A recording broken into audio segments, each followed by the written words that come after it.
Hey guys, welcome back to the channel. आज बात करने वाली हूँ कि पूरे ईयर का आपका रिवीजन का स्ट्रैटेजी क्या होने वाला है। तो पूरे फर्स्ट ईयर से मतलब आप जब से प्रिपरेशन स्टार्ट कर रहे हो आपके बोर्ड्स के, वहाँ से लेकर एकदम एंड तक आपको क्या करना है। So let's talk about it. And this is not only for boards, but if you are preparing for something, if you are preparing for any other exam, this is going to be a very fruitful and a very effective way for revision. So देखो, full 1 year revision technique क्या होने वाला है, final topper वाला एकदम मतलब flow बता रही हूँ मैं। देखो, चैप्टर डन, आपने स्टार्ट किया सब कुछ। फर्स्ट चैप्टर आपने जैसे ही स्टार्ट किया, आपने फर्स्ट चैप्टर कंप्लीट किया, उसके बाद आपको क्या करना है, फर्स्ट चैप्टर जैसे कंप्लीट कर लिया उसके बाद आपको एक बार रिवाइज कर लेना है। ठीक है, एक बार रिवाइज करने के बाद आपके जो इंपॉर्टेंट क्वेश्चन है उसमें आपको यूट्यूब में एक वीडियो वॉच करना है कि वो चैप्टर से रिलेटेड जितना भी इंपॉर्टेंट क्वेश्चन है उसको सारी चीज़ों को कर लेना है। तो क्या होगा, वो चैप्टर आपका अच्छे से पक्का से एकदम तैयार हो जाएगा। और इवन आपको ये भी पता चल जाएगा कि कौन सा टॉपिक में जब आप नेक्स्ट टाइम रिवाइज करोगे तो इंपॉर्टेंट है, वहाँ पर आपको ज़्यादा फोकस करना है। ये हो गया first chapter. And the very next आप नेक्स्ट चैप्टर में चले गए। ऐसे करते करते आपको चले जाना है। और जब आप हाफ सिलेबस पे खत्म हो, मतलब हाफ सिलेबस आपका खत्म हो जाए, उसके बाद क्या करना है। देखो, पढ़ते जाना, रिवीजन करते जाना, पढ़ते जाना, रिवीजन करते जाना। ये नहीं कि सिर्फ पढ़ते जा रहे ये भी नहीं करना है, और ये नहीं कि सिर्फ रिवीजन ही करते हैं, रिवीजन कर, ये नहीं, दोनों को बैलेंस करना है प्रॉपर्ली। तो जैसे ही आपने फर्स्ट चैप्टर खत्म किया, उसके बाद आपने मतलब इंपॉर्टेंट क्वेश्चंस वगैरह रिवाइज किया, उसके बाद इंपॉर्टेंट क्वेश्चंस किया, तो वो चैप्टर आपका पक्का हो गया। नेक्स्ट चैप्टर आप फिर से वही चीज़ को रिपीट किया। But at the same time आप जब हाफ सिलेबस खत्म कर लोगे, so what you have to do is कि आपको रिवीजन करते जाना है। अब आपको एकदम वेरी फर्स्ट चैप्टर जो आपने सबसे पहले किया था वहाँ से स्टार्ट करना है रिवीजन। सो देयर आफ्टर आपको ऐसे कंटिन्यू करना है जब तक आप अपने हाफ सिलेबस, मतलब जहाँ तक आपने खत्म किया उतना दूर आप पहुँच ना जाओ। ठीक है, तो ऐसे क्या करना है, आपका जैसे ही हाफ सिलेबस खत्म हुआ तो आपको फिर से एकदम फर्स्ट चैप्टर से आपको स्टार्ट करना है रिवीजन। अगेन रिवीजन करो, जो मोस्ट इंपॉर्टेंट टॉपिक से क्वेश्चंस आए हैं उसको थोड़ा सा ज़्यादा फोकस करो, एंड देन इंपॉर्टेंट जो क्वेश्चन है वो करो। दैट्स इट, खत्म कहानी। उसके बाद हाफ सिलेबस हो गया। अभी हाफ सिलेबस खत्म हो गया, रिविजन भी हो गया। ये नहीं कि आप पढ़ रहे हो नया, उसके बाद पीछे वाला सारा भूलते आ रहे हो, बिल्कुल नहीं, पीछे वाला को भी पकड़ के रखना है। ठीक है, तो ऐसे क्या होना है, आपको फर्स्ट हाफ सिलेबस का आपका स्ट्रैटेजी होने वाला है। देयर आफ्टर अगर आपको फिर आपका फुल सिलेबस खत्म हो जाएगा, हाफ सिलेबस ये हो गया, उसके बाद आपका फुल सिलेबस खत्म हो गया, उसके बाद क्या करना है, उसके बाद आपने हाफ सिलेबस ऑलरेडी क्या होता है रिवाइज कर लिया। उसके बाद जो नेक्स्ट हाफ सिलेबस है, आपने हाफ सिलेबस रिविजन करने के बाद जो किया था, फॉर एग्जाम्पल अगर मैं बताऊँ कि आपके पास 10 चैप्टर्स है, आपने क्या करना है, फर्स्ट के जो 5 चैप्टर्स है वो आपने रिवाइज कर लिया है।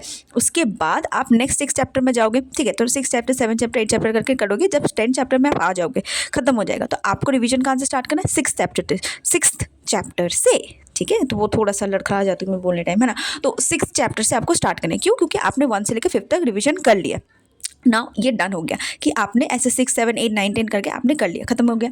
अभी क्या होएगा, अब आपका पूरा सिलेबस खत्म हो गया। अब क्या करना है, आपको करना है कि पूरे बुक को एक बार रिवाइज करना है। And that is very very important कि आपको पूरे बुक को रिवाइज। आप बोलोगे इतना सब कुछ कैसे करेंगे, मैंने एक अच्छा स्टडी टाइम दिया है आपको, वो आप कर सकते हो प्रेफर।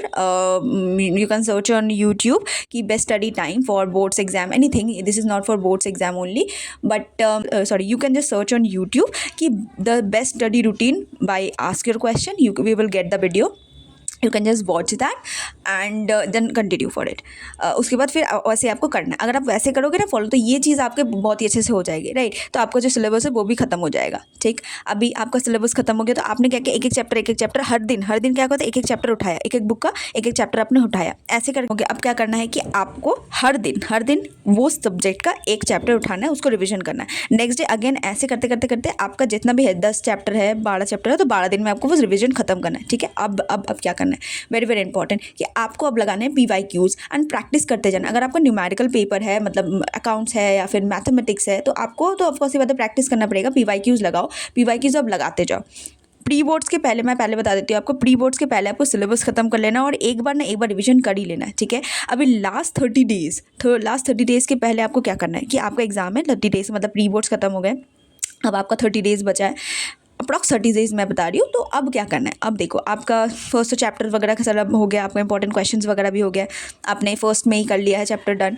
उसके बाद इंपॉर्टेंट क्वेश्चन भी वहाँ से कर लिया, आपको पता है इंपॉर्टेंट टॉपिक कौन सा है, हाफ सिलेबस भी खत्म है, फुल सिलेबस भी खत्म है, and you have practice and PYQs वगैरह भी कर लिया। अब आपको क्या करना है कि हर दिन एक प्रॉपर एक सब्जेक्ट उठाया आपने, जैसे मैंने बोल दिया BSTD आपने उठा लिया, तो BSTD उठाया, उस BSTD में आपने PYQs लगा दिए, पूरे PYQs लगा, फुल मॉक एकदम लगा दिया, एकदम पूरे जितना टाइम आपको एग्जाम में दिया था वही टाइम के हिसाब से आपने फुल लगा दिया, ठीक है। अभी लगाए, वहाँ पर देखो कि मिस्टेक्स कहाँ किया आपने, मिस्टेक्स जहाँ जहाँ आपने की है उसके बाद वेरी नेक्स्ट डे आपको उस मिस्टेक्स के ऊपर काम करना है, उस मिस्टेक्स को, वीक पॉइंट्स को आपको देखना है, उसको रिवाइज करके फिर से एक PYQ लगाना है। मतलब हर दिन जब आपका फुल सिलेबस खत्म हो जाए एग्जाम के ठीक 30 डेज पहले आपको क्या करना है कि आपको जितना भी है एक तो PYQ लगाना है, उसके बाद जो वीक पॉइंट है उसको अंडरस्टैंड करना है, and there after you have to just go on, and हर सब्जेक्ट को आपको 2 दिन करके देना है, बिकॉज आपका सब्जेक्ट खत्म, मतलब आपका सिलेबस खत्म हो गया, राइट। तो ये चीज़ अगर आप फॉलो करोगे तो this is going to be very effective way to you know, इससे अगर ये करोगे ना तो इससे क्या होता है, सारा चीज़ें कवर हो जाएगी, आपका important question, PYQs and all, full syllabus, everything. Now देखो, जब आप फर्स्ट स्टार्ट करोगे सो आपको बेसिक्स पता चलेगा, बेसिक्स जैसे ही खत्म हो गया उसके बाद हाफ सिलेबस जब खत्म होगा उसमें आपको प्रैक्टिस के साथ साथ क्या होता है, कुछ कनेक्शन भी मिलेगा कि हाँ, कि एक्चुअल में आपके जो सब्जेक्ट आप पढ़ रहे हो, मतलब जो सब्जेक्ट आप कर रहे हो उसमें वो एक्चुअल में बताना क्या चाहते हैं, वो सब्जेक्ट में मतलब क्या टॉपिक है उसका, वो सब्जेक्ट क्या होता है, क्या है एक्चुअल में, तो उससे आपको कनेक्ट होना। देखो फर्स्ट में आपने बेसिक्स क्लियर किया, उसके बाद आपको कनेक्शन मिलेगा कि हाँ वो सब्जेक्ट क्या है, मतलब वो सब्जेक्ट में थोड़ा सा एनालिसिस होगा, मॉडरेट फेज में आप आ जाओगे, साथ साथ आपको प्रैक्टिस भी करते जाना, ठीक है। तो ये मैं एक चंक बता रही हूँ बस। फुल सिलेबस जब हो जाएगा उसके बाद आपको तो लगातार PYQs करने हैं, ठीक है, PYQs वगैरह हो गया, आपको फुल मतलब प्रैक्टिस वगैरह अच्छे से करना है, एंड देयर आफ्टर 30 डेज़ के पहले आपको speed and accuracy is very important, as well as timing बहुत ज़्यादा इंपॉर्टेंट है। एग्जाम में ऐसा होता है कि मोस्ट ऑफ द स्टूडेंट कि आपका पेपर ही नहीं खत्म कर पाते क्योंकि उनका टाइम ही नहीं बचता उनके पास। तो you really need to follow those, you really need to have a good timing in your mind, ये आपको ऑटोमेटिकली अपने माइंड में होना चाहिए कि आपको कितना टाइम किसको देना है। इसके लिए मैंने एकदम प्रॉपर एक वीडियो भी बनाई है, so you can watch that. वो वीडियो का नाम मैं भूल गई, मैं होगा तो डिस्क्रिप्शन में दे दूँगी उसका लिंक, तो you can just watch that कि आपका प्रॉपर टाइमिंग क्या होना चाहिए। अच्छा, मैंने आई थिंक वो वाला लिखा है आंसर स्क्रिप्ट, आंसर कैसे राइटिंग करनी है ना, तो you can just search on YouTube की toppers answer writing by ask your question. So वहाँ पर आपको मिल जाएगी, मैंने सब कुछ बताया कि टाइमिंग वगैरह क्या होना चाहिए, आपको आंसर कैसे लिखना है, सब कुछ बताया, तो यू कैन वॉच दैट। या if you have any doubt do let me in the comments below. See you in the next one.